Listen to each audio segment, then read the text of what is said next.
Hi there.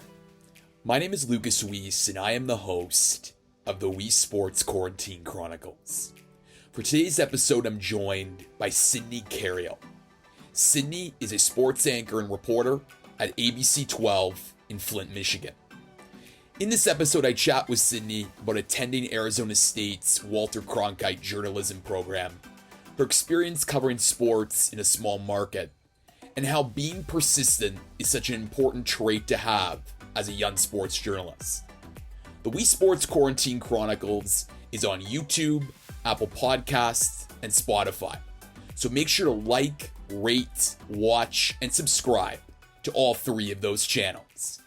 This is episode 27 of the Weesports Quarantine Chronicles. All right, on today's episode of the Weesports Chronicles, I am joined by Sydney Cariel. She is an ABC12 reporter for Flint, Michigan. Sydney, thank you so much for joining me on the Weesports Chronicles. How are you? Thanks for having me. I'm excited to be here. I'm doing good. How are you? I'm doing okay. I mean, I'm here in Toronto, Canada, so very close to Michigan, about a 4.5 hour drive, and just taking it day by day. I got to ask, though, off the top, have you ever been to Canada before? No, I haven't. And I feel like I guess I didn't look at a map when I moved here. It's so close. Like, I can literally get to Windsor in like an hour. And I was like, yeah. Wow. I got my passport, though, so I'm ready to try. I'm ready to travel when I can. Well, it's of course difficult now considering the pandemic, but when travel restrictions ease, I definitely recommend you taking the journey over to the Canadian side, and if you're adventurous, come to Toronto, because it's big metropolitan city which is a lot of fun. Oh yeah, I've heard it's great and it's beautiful too. No, for sure. But Sydney, I gotta ask. I mean, so you're obviously a sports anchor and reporter in Flint, Michigan, but I'm just curious, I mean, how has your job changed just because there's not a lot of sports to report right now? Yeah, it's crazy to think about. I guess, well, we're at the end of May, so this kind of all started in the beginning of March. It's just crazy to think how everything happened so fast. And we were actually, my sports team, we were getting ready for the Big Ten tournament, and we're getting ready to go cover Michigan and Michigan State, and both teams were just like getting to their peak. So it was, I mean, we thought it was going to be exciting, and then the virus just took a turn and we weren't able to go to the tournament anymore. We had to start, from that point when they started canceling, like NCAA canceled and the NBA canceled, it just kind of spiraled down to high school and everything.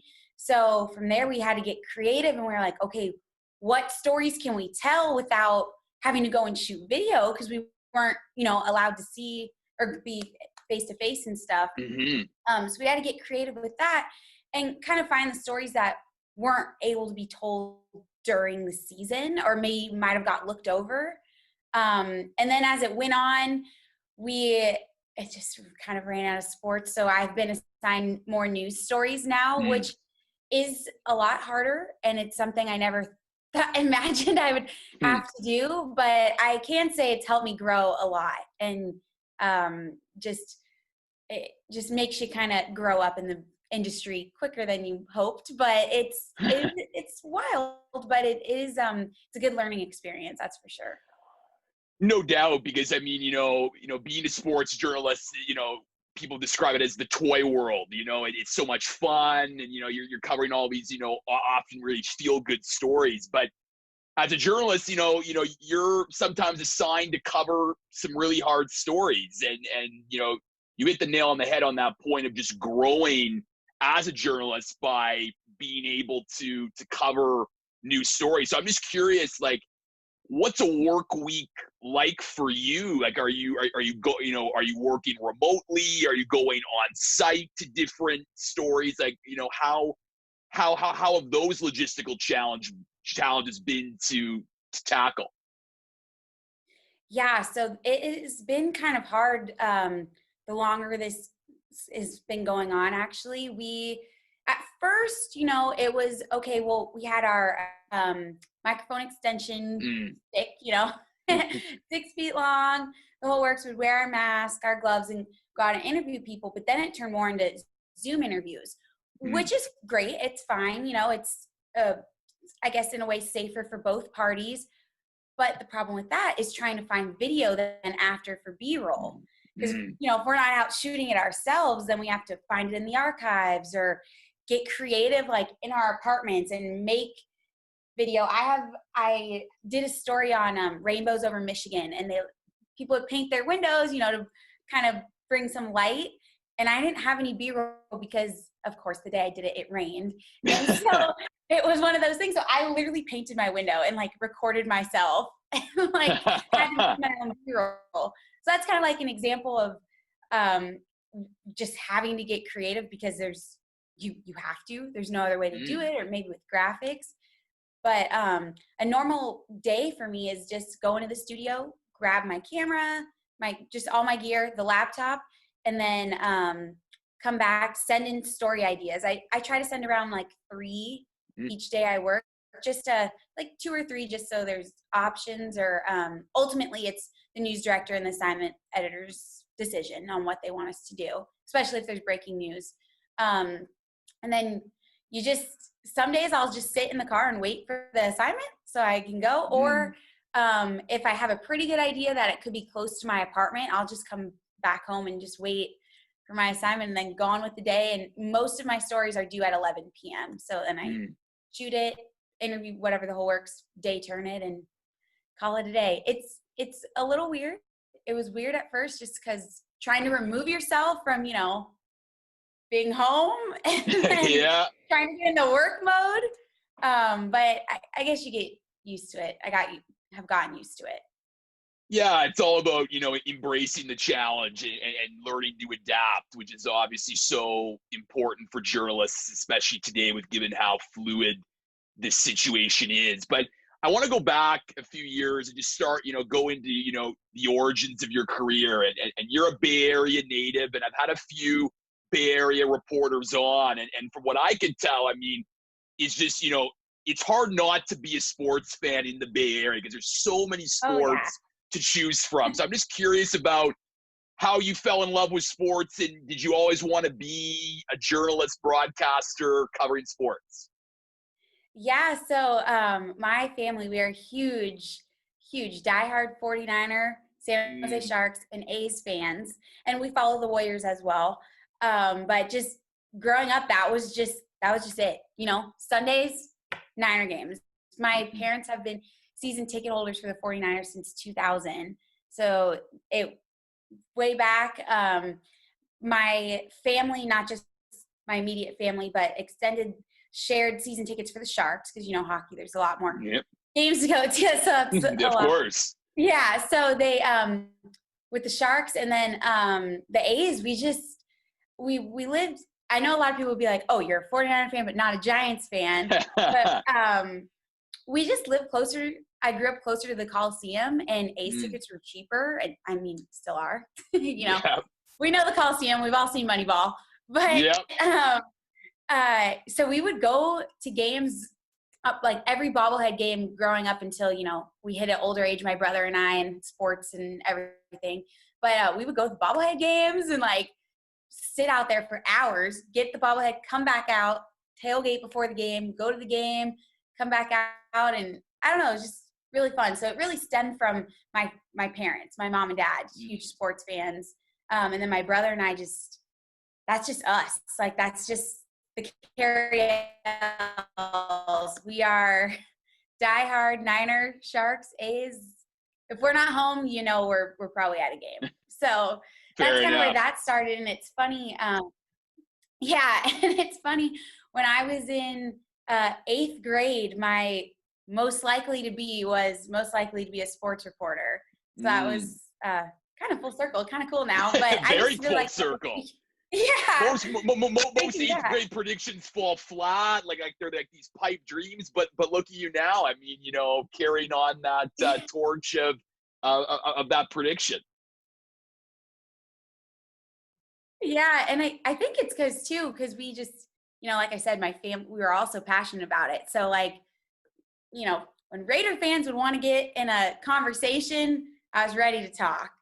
Yeah, fair enough. And hey, now the Raiders are in Las Vegas, so you have nothing to worry about. So, I but kind of do feel bad for Raider fans though that they're leaving. That is, because if you think about it, if like the Niners left, I would be really sad. That's yeah. No kidding. And of course, Oakland had, such a rich history with Al Davis, and it's been, so entrenched in Oakland football. And I gotta say though, my condolences for the 49ers in losing the Super Bowl this year. That was must have been heartbreaking for you and your folks. But luckily, the team's still doing pretty well, so I think they'll probably be back. But yeah, Sid, you then go to Arizona State, and I've had a couple reporters who are Arizona State alum. One of them being Bob Nightingale, who's a national baseball columnist for USA Today. And from listening to them talk about going to Arizona State, two things really stood out to me. One is you get a really good education on the fundamentals of journalism, so important as you progress in your career. But number two, and most importantly, are the reps to practice your skills and really develop your craft. Is that an assessment of what those 4 years were like for you as you went to the Cronkite School?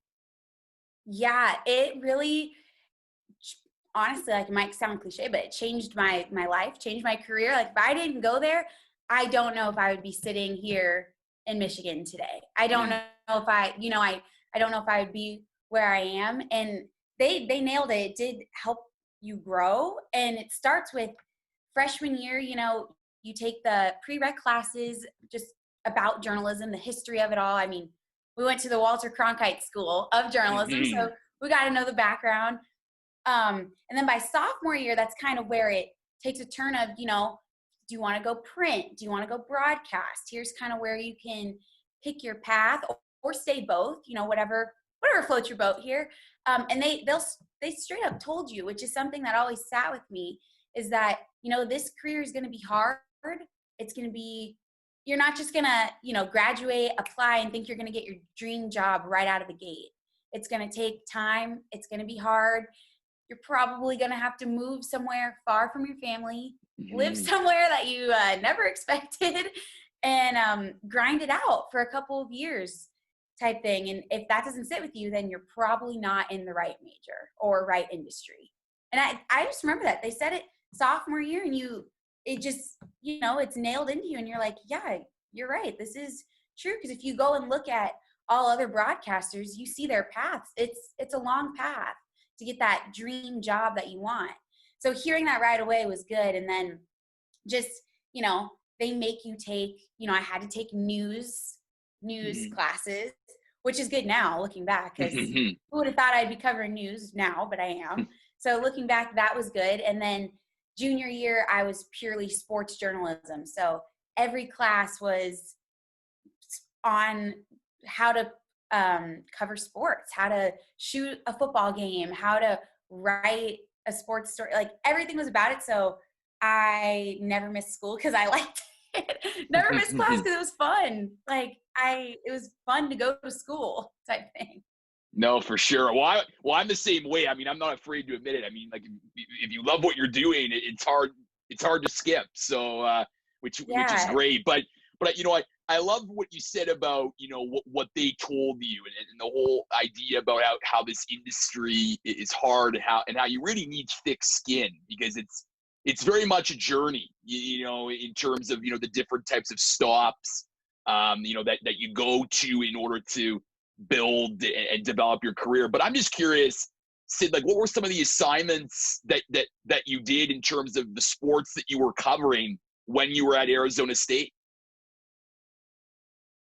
Yeah, so that was something too. It's funny, I talked about it, I think with some of my coworkers a couple weeks ago, because when colleges, and not even just colleges, but high school seniors and college seniors, when their whole second semester just, wasn't normal, basically, I thought back to my second semester senior year, and that's when, if you're in what they call the Cronkite Sports Bureau, if you're in that second semester, spring training is going on in Arizona. So you get assigned a team, and usually the class is 2 days a week, or yeah, I think it was mostly 2 days a week. And it was like as if you were in a newsroom from 8 a.m. to 5 or 9 to 6, like you had a full day of feeling like you were in a newsroom. And because of that, I was assigned the Brewers. And if I didn't have that experience, I still don't know if I would be here today, because that was something that was so cool. You were a part of this like professional baseball, basically. I know there's minor leaguers, but you were in the clubhouse. You were out on their practice. Like you were on the diamond observing what's going on. And for me, my stuff went to the Milwaukee Journal-Sentinel. So that was cool. And for others, like who got to cover, the A's and the Angels and all that, there was just so much to cover and so much to learn from that, because you met people from like the Milwaukee Journal. I met people from the paper from, Milwaukee, which was so cool to see their paths and learn from them and hear the questions they asked that, as a 21-year-old, I'm like, wow, that was really good. That was like a well-rounded, good question. How'd you think of that? And just pick their brains a little. So that was cool doing that. And then of course, ASU, Pac-12, got all the big sports. So diving into that was awesome too. And you not only got to be in front of the camera learning all that, you also, I'm pretty sure it was a requirement to take the behind the scenes class, just because it's important to know, how a teleprompter works. It's important to know how, if you're clicking the buttons, if you're the director, how, like, it's important to know that part too, and stuff like that. So I'm grateful that I was able to do that. So if and when things would go wrong on TV, it's no one's fault. Sometimes technology messes up. So it's that I'm grateful that I was able to learn both sides of it, because you never know in news. When things go wrong, you might have to jump in and run the teleprompter, and it's good to have that experience.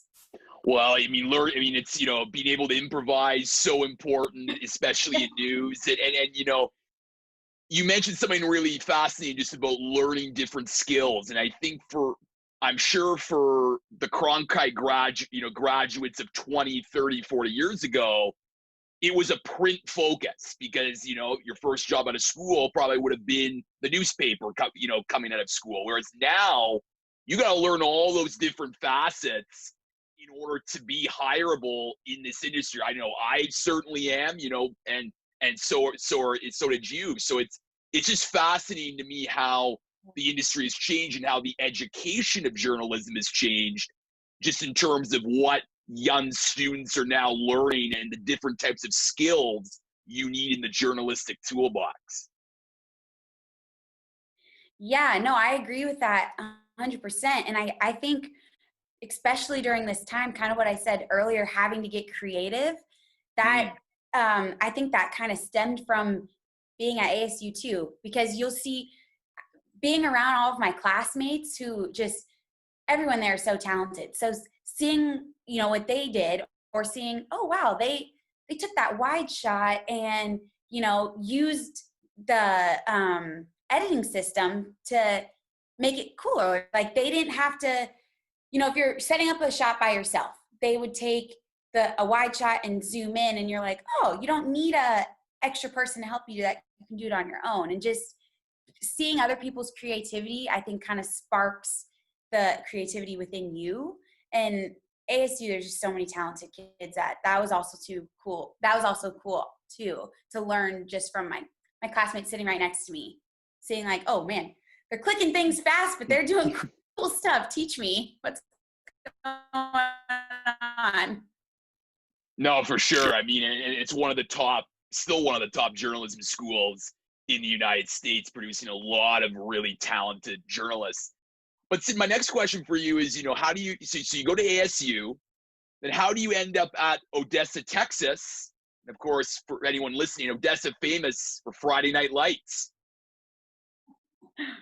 Yeah. Oh, clear eyes, full hearts can't lose. Am I right? No kidding. No kidding. Well, that's from the show, but still, same thing. But that was a process. I graduated in May of 2017. And I had been applying for jobs since, let's say maybe like mid-March up until graduation. I don't even want to look back on that spreadsheet. There's so many, it's probably like 2 pages deep of like stations and a bunch of stuff, but I just, grinded it out, applied to all this stuff. And there was a time that I felt really discouraged and down and was like, man, I didn't pick the right career. I think all of us journalists go through a stage of that uncertainty for a second. But I don't know, I kept pushing through. In the summer, I went on vacation with my family, and then I did a short little internship with a smaller basketball league in Vegas, which was good to keep the reps going, which we all know that's very important. And then from there, I did a little thing with Cox Media in Arizona with their high school football. So it was once a week I would sideline report, or I think it was every other week on Thursday, I would do sideline reporting. And then when I wasn't doing that, I would be in the truck behind the scenes, running the ticker, running the scoreboard, all of that. So that was good experience as well, especially with live TV. If you mess up, just keep rolling. You mess up. It's fine. Yeah. So, and then in October of 2017, so mind you, I graduated in May and didn't get my first real, like I had, like I was opening the door with these little opportunities, but I didn't fully get my full foot in the door until October is when my former news director called. We had a great interview. I don't know. Then next day called again, and all of a sudden I'm like, all right, I'm moving to Texas. But it was a quick turnaround. But that living in Texas for those 2 years was probably, if I had to start this career all over again, that is where I would want to start my career. It was the best experience. I made a ton of lifelong friends, not just at my station, but at the other 2 stations in my market. We might have been competitors, but in the end, we were all in it together. Most of us, it was our first jobs. So, we leaned on each other. Things could get tough. Things could get hard. And being there for one another was part of it. So it was a lot of fun. And you learn a lot too in the business, being in a smaller market. You're MMJ basically the whole time. You normally don't get a photog. So you're out there doing what you can. And not to mention high school football was just so much fun. Like stressful Fridays, but man, it was something else. Well, and look, I mean, in doing research for this interview, like, you were doing a lot of different tasks. Like you could have been anchoring, you could have done sideline reporting. You also did feature stories, which I think is very fascinating, particularly in a smaller market. So I guess my question is, I mean, those skills, and again, it goes back to the reps, like being able to do those different skills and just being willing to say yes to anything just allows you to grow your craft in that smaller market and gain a reputation for yourself in that community. Yeah, you hit the nail on the head with that. We had such a big spectrum of just, like you said, we would, do a live shot before a game, but then tomorrow we'll turn around and do a feature story on one of the players. So that was really cool too. And, one of the best parts was doing those feature stories of, players who might not get as much recognition as they could, or just like, he's so good. He's, I don't know, has like X amount of points a game, like dunks all the time, yada, yada. But did you know he secretly plays the piano? Like things like that was so cool. And it kind of just brought out the person aspect in it, and also allowed us, I think me and all of the sports partners I was with, able to show our personality too. Cause we love sports, that is our passion, but there's other stuff we like too, so it was cool to connect with the community in that sense. And then, like you said, just not saying no to doing anything. Like if you would ask me also when I graduated college, if I would ever cover a rodeo, say, and like, you know, smaller cowboys are little buckers. So saying that on TV was quite the thing. And like, oh boy. Yeah, and going to a rodeo, and that was wild. This California girl was not ready for that, but that was cool. Well, I would do it all over again. Well, in Canada, it's funny that you mentioned rodeo, because in Canada, in a western city called Calgary, we have the Calgary Stampede, and it's like this like summer event that's been like going on for years. And like I'm not a rodeo guy, but like so Canadiana, right? Like, and it's one of those events that like you get assigned to. Okay, it's not like a hockey game or a football game or a baseball game, but it's like it means a lot to this community, and it's something that you could just put on your list of unusual journalistic experiences. I feel like you need to do that. Like you need to do that at least once. Like, you know, just say, you know, you covered this or some, you know, off the beat, you know, event, but it's cool for the community. Yeah, that was something. It was really cool too, because it was during the winter. So, you know, high schools were out, colleges were out at the time. So that was what we covered.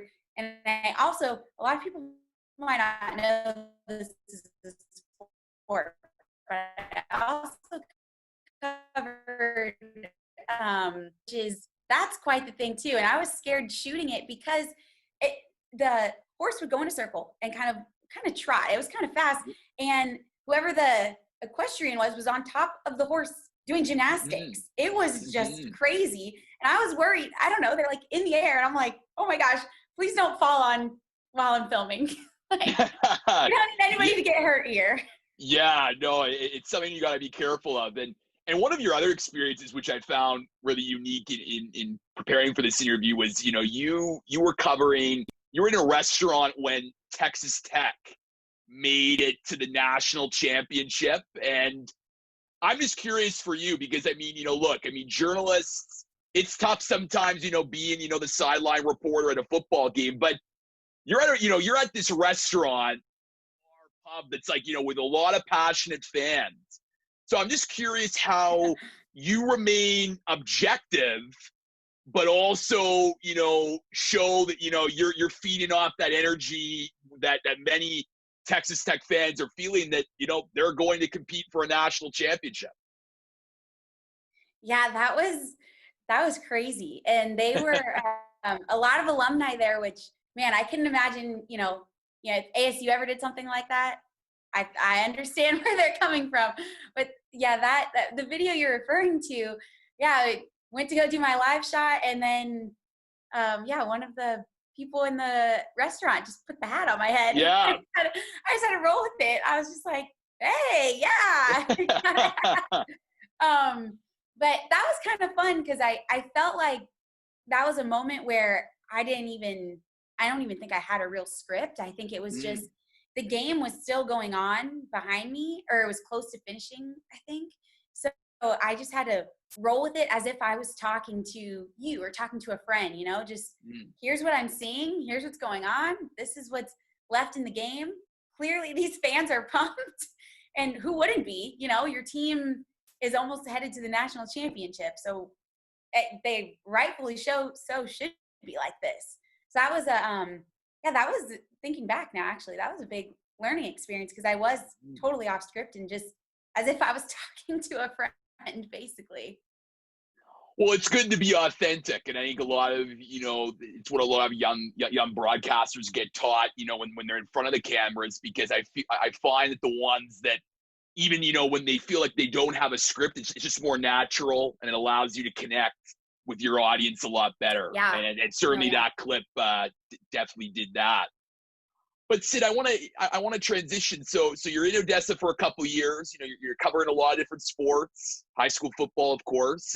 And how do you then end up in Flint, Michigan, which is, you know, in, you know, the northern part of the country? Very different climate than Odessa, Texas. Yeah, yeah, it's very different climate for sure. Well, as I'm sure most of us journalists, I think we're all on the same page, is it's normally, you know, like a 2-year contract to start in our first jobs.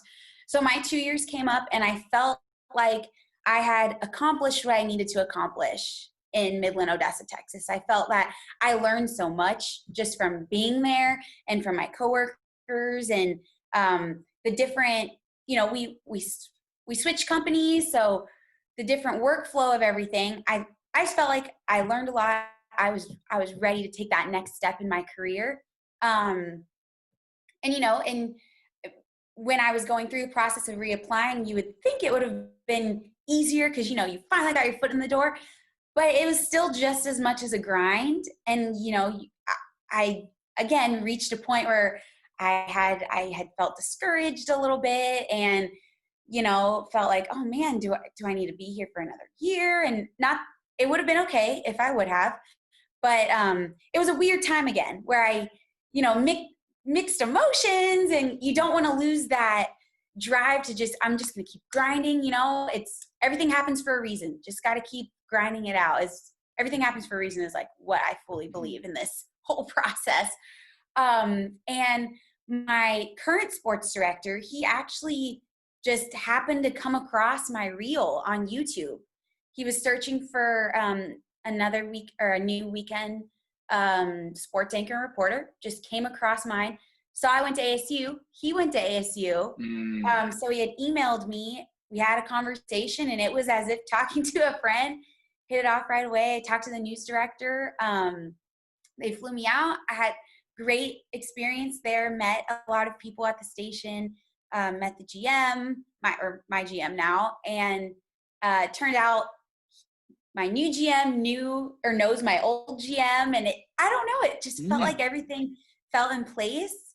And when I was sitting at the airport on my way back to Texas, I was just like, wow, it just felt right. It felt right, and it felt like this is my next chapter. It was cool. It was like when I decided to go to ASU, like stepping on the campus for the first time.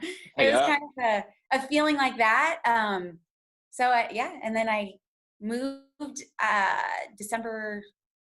I started December 9th. So that first week of December, my mom and dad and I drove up here, and it was not snowing yet. So I lucked out. That's good. That's good. Because I know Michigan, like Toronto, could get some pretty harsh winters. So that's something you're gonna have to learn how to survive. Like I said, very different weather climate from Odessa, Texas, or even the Bay Area for that matter. But Sid, I want to end with a couple questions about, because we've talked a lot about the journey for a young broadcaster and having that thick skin and being able to deal with a lot of no's. And I find for a lot of young broadcasters, that's just a reality, but they don't continue to persist, and they don't stick it out for a variety of different reasons. But if a young broadcaster is asking you, for, how do you keep going? How do you stay motivated? What would be your answer to that question? It's because for both journeys, you've had to deal with a lot of no's, but you still have that motivation and that desire to grow and still remain in this business. Yeah, I think it happens with your why. Like, why do you like to do this? And for me, it's just you tell someone's story, and I don't need to hear a good job from anybody. But if I hear, thank you so much for doing this for me, from the family or from the athlete or coach or whoever I told the story, if I made them proud of sharing their story, showing their true character, all of that, that's what does it for me. Is like, even if it's just one person, I made that person feel good and that's kind of what kept me driving. Like, that is a passion. That's cool, because sometimes you can get, especially with social media now, you can get wrapped up in, athletes or coaches or teams coming off as something they're not. And to be able to share their story of, this is who this person is off the field, court, ice, whatever, this is who this person is so cool. And it's so, you finish a story, it goes on air, and you just made them happy, is like the best feeling, especially if you get, even if it's one text, you get one text after that, and it's could be from the interviewee, like I said, could be from family, whatever. And it's just like, thank you so much for doing this. You know, you showed me well, all that is, it's a great feeling. And that's like your why, or my why anyway, which I'm sure is a lot of people's why, because this is what we're doing. We're telling the untold stories, and it's awesome. It's just such a great feeling. And that's what kept me motivated, because that passion and that drive to just like I said, tell these stories that are further. I know it's cliche, but it's further than the final scores of the game.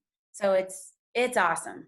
And that rush of being on the sideline too during a game, something crazy happens, and then having to tell someone about it who wasn't there is also cool too, because you can show your passion and your excitement for it, and hopefully it rubs off to whoever you're talking to. So I think that's what kept me going. And for you, and you know, you've already demonstrated, you know, how much you loved working in Odessa, Texas. But for many young journalists who, you know, are maybe hesitant about relocating to a smaller market, how important is it working in a smaller market in order for you to grow as a journalist and a broadcaster? Yeah, that was an experience in the beginning. Like, I won't lie, it was hard in the first couple months being there, because you can't expect to move and then just like that you're gonna have the best of friends. You know, realistically, it just doesn't work like that. Friendships take time, just like making contacts take time. So when I first moved there, you know, going to ASU, I had my cousin with me, so I never felt fully alone, like leaving home. But going to Texas, I didn't know anybody except for one other ASU grad. So that was one cool thing, but we were at different stations. So going to Texas was hard at first, just because you're really on your own, and you really have to, you know, until you start making friends, just keep going and keep talking to people. That's the thing. Like, you know, maybe you're worried about being the first to start a conversation. Who cares? Just say hi. How's it going? Where are you from? Like that's a conversation starter, you know, and talk to people in your newsroom. That's how you'll start making friends, and that's how they'll get to know you. You'll get to know them. And I just think it's important for that smaller market level, just because a lot of people are from different places. So you learn their backgrounds, you learn how they got where they got, what they had to go through.